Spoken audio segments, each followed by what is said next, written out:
हम सुन रहे हैं कार्तिक मास महात्म्य की कथा। आइए शुरू करते हैं। आज हम सुनेंगे एक चतुर्दशों अध्याय, जो 14 अध्याय है उसे सुनेंगे। आइए शुरू करते हैं। श्री गणेशाय नमः। ओम नमो भगवते वासुदेवाय। नारद बोले, वह दैत्य नंदी इभमुख अर्थात गणेश और षण्मुख अर्थात कार्तिकेय इत्यादि गणों को देख क्रोध से द्वंद्व युद्ध के लिए दौड़े। अब द्वंद्व युद्ध वर्णन करते हैं। कालनेमि दैत्य नंदी से युद्ध करने को आया और शुंभ गणेश जी से और निशुंभ स्वामी कार्तिकेय से। ये सब कवच पहने हुए इन सबों से युद्ध करने को वेग से दौड़े। निशुंभ 5 बाणों से स्वामी कार्तिक के मयूर को वेग से हृदय में वेधा और वह मोर मूर्छित होकर गिरा। उसके बाद कार्तिकेय क्रोधित हो जब तक शक्ति को ग्रहण करे तब तक निशुंभ ने वेग से अपनी शक्ति द्वारा उन्हें गिरा दिया।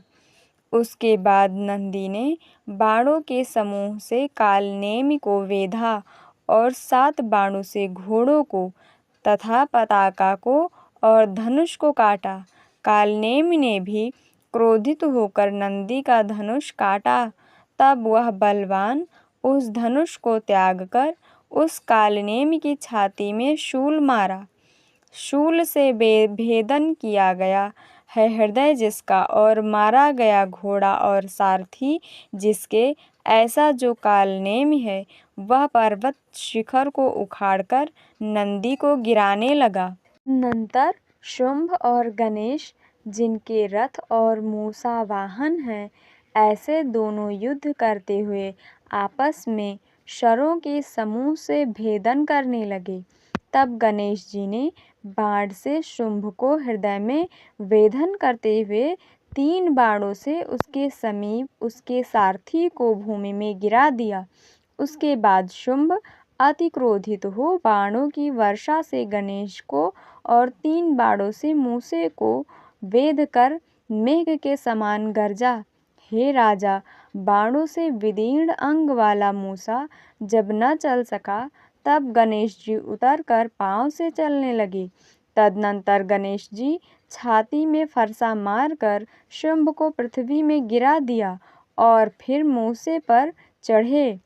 कालनेमि और निशुंभ दोनों एक साथ ही गणेश जी को क्रोध कर बाणों से मारा, जैसे अंकुश से कोई हाथी को मारते हैं। तब महाबली वीरभद्र उनको पीड़ित देख करोड़ भूतों समेत उस पर दौड़े। कूष्मांड भैरव, बेताल, योगिनियों के गण पिशाच, योगिनियों के समूह और गण, ये सब वीरभद्र के साथ चले। उसके बाद किलकिला शब्दों से और सिंहनादों से तथा अन्य शब्दों से भरी हुई सब पृथ्वी कांपने लगी। तदनंतर भूत दौड़े और दानवों को भक्षण करने लगे। उछलते थे, कूदते थे और रणभूमि में नाचते थे। नंदी और कार्तिकेय स्वस्थ होकर शीघ्रता से रण में दैत्यों को अविच्छिन्न बाणों के समूह से मारने लगे। छिन्न भिन्न और मारे गए, गिरे हुए तथा खाए हुए ऐसे दैत्यों से मलिन है मुख जिसका, ऐसी सेना उस समय व्याकुल हुई। तब वह बलि सागर नंदन अपनी सेना का गणों से विध्वंस देख बड़ी पताका युक्त रथ में बैठ गणों के सम्मुख आए। हाथी, घोड़े और रथों के शब्द तथा शंख और भेरी का शब्द और दोनों सेनाओं का सिंहनाद उस समय होने लगा।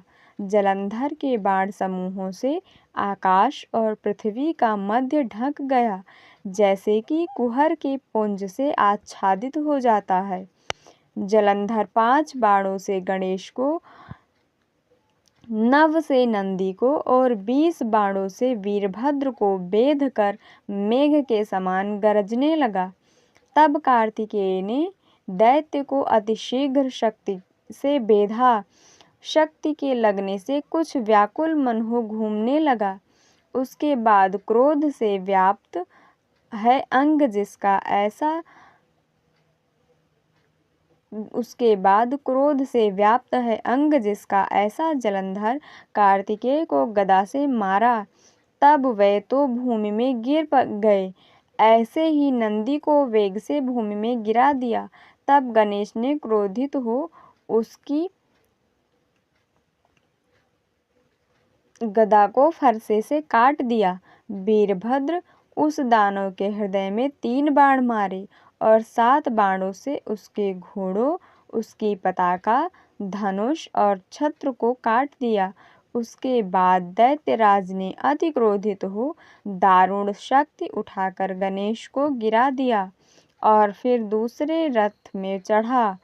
उसके बाद क्रोधित हो वीरभद्र दौड़ा और सूर्य के समान है कांति जिनकी, ऐसे दोनों पर परस्पर युद्ध करने लगे।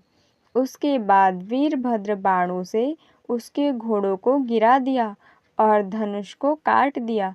तब दैत्येंद्र परिधि अर्थात लोहांगी लेकर दौड़ा। नारद बोले, वह शीघ्र ही जाकर परिधि से वीरभद्र के मस्तक में मारा। वह वीरभद्र भी सिर फूटने से रुधिर को गिराता हुआ पृथ्वी में गिरा। ओम तत्सत। बोलो जय जय श्री लक्ष्मी नारायण। बोलो जय जय श्री राधा कृष्ण। बोलो सियावर रामचंद्र की जय। उमापति महादेव की जय। अयोध्या रामलला की जय। वृंदावन कृष्णचंद्र की जय। बोलो बजरंगबली की जय। बोलो भाई सब संतन की जय। बोलो भाई सब भक्तन की जय। ओम नमः पार्वती पतये हर हर महादेव। जय जय श्री राधे। जय जय श्री राधे। इसके आगे की कथा हम कल सुनेंगे। धन्यवाद।